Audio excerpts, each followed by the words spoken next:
오늘의 주요 뉴스입니다. 중학생들이 또래 학생들을 폭행하고 강제로 아르바이트까지 시킨 사실이 드러나 충격을 주고 있습니다. 일부 성형외과 병원들이 돈벌이가 되는 성형수술에만 매달려서 응급 환자들은 아예 받지도 않고 있습니다. 유로존 위기가 장기화되면서 지역 기업체들의 새해 경기 전망이 갈수록 악화되고 있습니다. 올 한 해를 마무리하는 2011 송년 제야 행사가 내일 저녁 울산대공원에서 다채롭게 펼쳐집니다. 여러분 안녕하십니까? 12월 30일 금요일 UBC 아침 뉴스입니다. 오늘 울산지방은 오전 한때 비 또는 눈발이 날리는 흐린 날씨를 보이다가 오후 들면서 차차 개겠습니다. 아침 최저 기온 0.5도에 낮 최고 8도를 기록하겠습니다. 내일은 하루 종일 맑은 날씨에 오늘과 비슷한 기온 분포를 보이겠습니다. 울산기상대는 당분간 큰 추위는 없으며 주말에도 가끔 흐리겠으나 야외 활동에는 큰 지장이 없겠다고 예보했습니다. 대구 중학생 자살 사건으로 학교 폭력이 사회 문제가 되고 있는 가운데 울산에서도 충격적인 사건이 발생했습니다. 중학생들이 다른 학교 또래 학생들을 폭행하고 강제로 아르바이트까지 시켜서 이 번 돈을 모두 상납받아온 사실이 드러났습니다. 조윤호 기자의 단독 보도입니다. 울산의 한 중학교. 이 학교 2학년 이모군 등 6명은 인근의 다른 중학교 동급생 8명을 상대로 상습적으로 금품을 뺏은 혐의로 경찰 조사를 받게 됐습니다. 이들은 피해 학생들에게 수시로 금품을 요구하고 이에 응하지 않으면 협박과 폭행을 일삼은 것으로 알려졌습니다. 심지어 전단지 아르바이트까지 강요한 뒤 받은 일당을 빼앗기도 했습니다.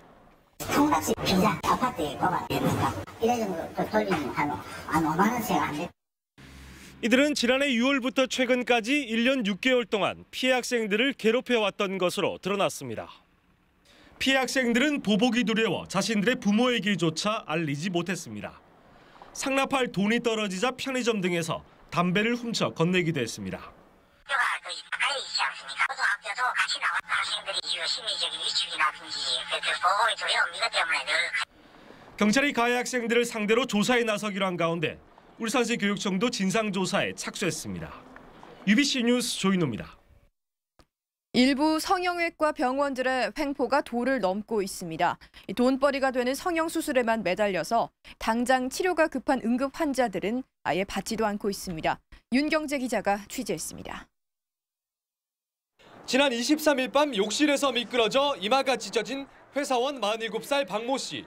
다음 날 아침 흉터가 남을까 걱정하던 박 씨는 삼산동 일대 성형외과 4곳을 돌아다녔지만 치료를 받지 못했습니다. 예약품들은 다 미용 때문에 성형하는 거잖아요. 병원 단자가 그러니까 다친 사람은 아예 보지도 않고. 실제 취재진이 삼산동 성형외과 7곳에 전화와 방문 문의를 한 결과 응급치료가 가능한 곳은 단 한 곳도 없었습니다. 많이 기다려야 돼요. 오늘 수술이 한 20명 정도 돼가지고요. 그거 안 되는 거네요? 네. 힘드실 것 같은데 지금 방학때라서 수술이 엄청 많으세요. 종합병원에 한번 가보시는 것도 괜찮으실 것 같은데. 최근 고3 수험생과 대학생들의 방학이 시작돼 성형외과들이 미용수술 특수를 겪으면서 상대적으로 의료 수가가 낮은 일반 진료는 거부하고 있는 겁니다. 의료법에는 의료인이 진료 요청을 받으면 정당한 사유 없이 거부하지 못한다고 돼 있지만 예약 환자 진료는 진료 거부의 정당한 사유로 인정하고 있습니다. 하지만 응급 환자가 진료 거부 여부를 확인하기는 힘듭니다. 예약 환자가 많다는 것은 상황을 알려준 것이기 때문에 진료 거부를 할 수가 없고 진료 못하니까 가시오 했을 경우에는 진료 거부에 해당될 수가 있죠. 단속을 할 수가 없죠. 돈벌이에 급급한 성형외과들이 응급 환자들을 외면하면서 정작 빠른 치료가 필요한 환자들이 갈 곳을 잃고 있습니다.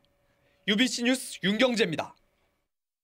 50대 여성 살인 사건을 수사 중인 동부경찰서는 용의자 29살 김모 씨를 붙잡아 조사에 착수했습니다. 경찰은 어젯밤 부산에서 김 씨를 검거했으나 술에 취한 상태여서 술이 깨는 대로 범행 동기 등에 대해 조사할 예정이라고 밝혔습니다. 김 씨는 어제 새벽 평소 알고 지내던 50살 이모 씨를 집 앞에서 흉기로 살해한 뒤 부산으로 달아났다가 경찰에 전화해서 범행을 자수했습니다. 유로존 위기가 장기화되면서 내년 지역 기업 경기는 올해보다 더 위축될 것으로 전망됐습니다. 특히 자동차와 조선 등 주력 업종 모두 침체 국면에 접어들면서 수출도 타격이 불가피할 전망입니다. 보도에 서영만 기자입니다.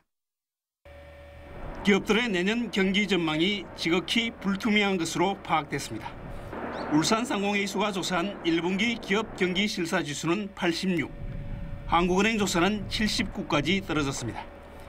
모두 기준치 100을 크게 밑들어온 것으로 리먼 사태 이후 2년 만에 최저치입니다. 자동차와 석유화학 등 울산의 주력 업종 모두 침체가 예상된 가운데 특히 조선업의 상황이 여의치 않은 것으로 전망됐습니다. 유로 하나 달러가 돈이 귀해지니까 소비가 줄어드는 거죠. 소비 줄어드니까 생산 공장에서 생산 가동률이 또 줄어들죠. 그렇게 해서 좀 위축되지 않느냐 이렇게 생각하는데 가장 우려되는 점은 유로존 위기의 장기화로 인한 수요 위축과 환율 불안. 자동차 업계는 성장 둔화와 이에 따른 경쟁 심화가, 석유화학과 조선업종은 수요와 발주량 감소가 예상되고 있습니다. 지역 수출의 80%를 차지하는 이들 업종의 침체로 수출 또한 타격이 불가피할 전망입니다. 지금 유럽 재정위가 계속 지금 아직도 제기되고 있고 또 북한 리스크, 전체적으로 보면 굉장히 글로벌 대내적으로 금년보다는 굉장히 어려울 것으로 예상이 되고 있습니다. 이처럼 경기 전망이 불투명해서 새해는 가게나 기업 모두 외형보다는 내실을 다지는 한 해가 될 것으로 보입니다. UBC 뉴스 서익만입니다.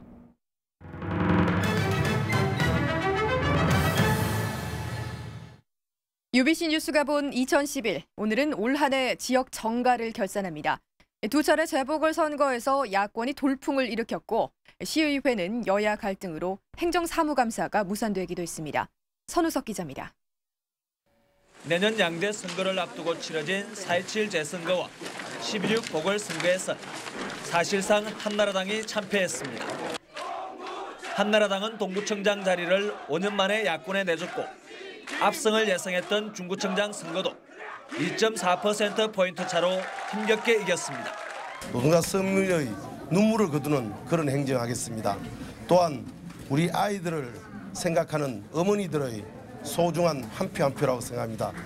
옛민주노동당이 북과 동구의 기초단체장 장악에 성공하며 진보 진영 외연 확장에 발판을 마련했습니다. 12.6 시의원 보궐선거에서도 한나라당 텃밭이던 신정동에서 무소속 안성일 후보가 당선되면서 한나라당은 다시 한번 민심 위반을 실감해야 했습니다.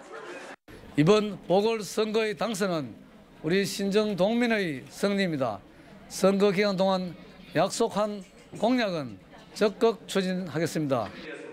울산시의회는 고학류 허용을 골자로 하는 환경기본조례안 개정을 두고 환경복지위원회가 석 달 동안 파행을 겪으며 행정사무감사 무산이라는 초유의 사태를 맞았습니다. 결국 의장이 직권상정을 통해 관련 조례안을 처리하는 사상 초유의 사태를 겪기도 했습니다. 재보선과 시의회에서 그 어느 해보다도 격렬하게 대치했던 지역정가는 100여일 앞으로 다가온 총선에서 또 한 번의 진검승부를 펼치게 됐습니다. UBC 뉴스 선우석입니다. 다사다난했던 2011년도 이제 얼마 남지 않았습니다. 올 한 해 마무리를 울산 대공원에서 열리는 송년 제야 행사에서 해보는 건 어떨까요? 이다루 기자가 소개합니다.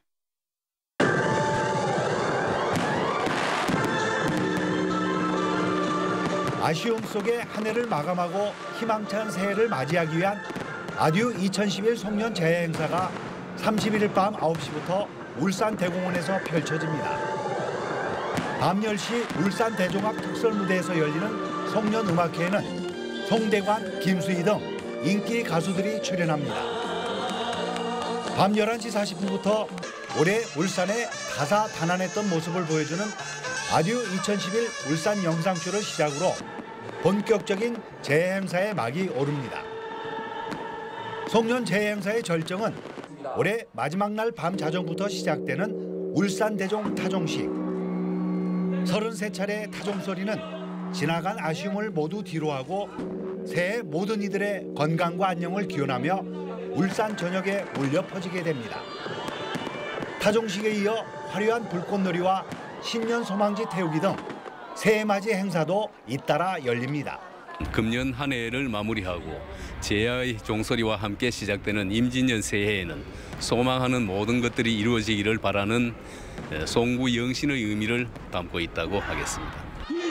행사장에서는 또 시민들에게 음료수와 복조리를 나눠주고 가운을 써주는 등 다양한 부대 행사도 마련됩니다.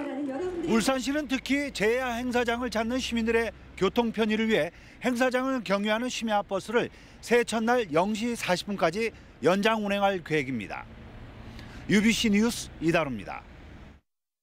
어젯밤 9시 반쯤 울주군 웅촌면 원당골 사거리에서 62살 연모 씨의 비스토 차량과 35살 박모 씨의 화물차가 충돌해 연 씨가 숨졌습니다. 경찰은 신호 위반으로 사고가 난 것으로 보고 정확한 사고 경위를 조사하고 있습니다. 민주노총 울산본부는 어제 근로복지공단 울산지사에 고용 산재보험료 비리와 관련해 성명을 내고 전면적인 개혁을 촉구했습니다. 민주노총은 이번 사건이 구조적인 산재 비리 커넥션이라고 지적하고 근로복지공단 울산지사뿐만 아니라 공단 본부는 물론 전 지사의 비리 실태를 점검하고 비리 근절과 개혁 대책을 내놓을 것을 요구한다고 밝혔습니다. KTX 울산 역세권 개발 사업 청사진이 내년 하반기쯤 완성될 전망입니다. 울산도시공사는 내년 상반기에 일반 상업용지와 업무용지 등 역세권 개발용지 대부분이 본격 분양될 예정이며 하반기에는 역사 앞쪽 건축이 가능하게 돼 역사 주변에 부족한 상업과 업무, 편의시설이 개발될 것이라고 설명했습니다. 특히 복합환승센터는 하반기 공모를 통해 우선 협상 대상자를 선정하는 등 사업 추진에 박차를 가할 것이라고 밝혔습니다. 2012학년도 정시 모집 결과 유니스트는 3.27대 1, 울산대학교는 3.48대 1의 경쟁률을 기록했습니다. 유니스트는 106명 모집에 347명이 지원해 3.27대 1의 경쟁률을 보였고 경영계열이 4.67대 1로 20계열보다 높았습니다. 울산대는 1,208명 모집에 4,208명이 지원해 3.48대 1의 경쟁률을 기록했고 물리학과가 7.48대 1로 가장 높았습니다. 태화강 하구 바지락 채취 양성화 사업에 제동이 걸렸습니다. 남구청은 최근 국토해양부가 물양장이 태화강 물 흐름에 방해될 수 있다며 물양장을 설치하지 않거나 태화강 하류로 이전해야 된다는 뜻을 전해왔다고 밝혔습니다. 이에 따라 남구는 실시 설계 용역을 다시 받아야 해서 태화강 하구 바지락 채취 양성화 사업은 당초 예정보다 늦어질 것으로 보입니다. 어제 낮 3시쯤 울주군 두동면 보간천 하수종말 처리장 공사 현장에 있던 38살 김모 씨의 체어맨 차량에서 불이 나 500만 원의 재산 피해를 내고 20분 만에 꺼졌습니다. 소방당국은 담배꽁초 등 부주의로 인해 불이 난 것으로 보고 정확한 화재 원인을 조사하고 있습니다.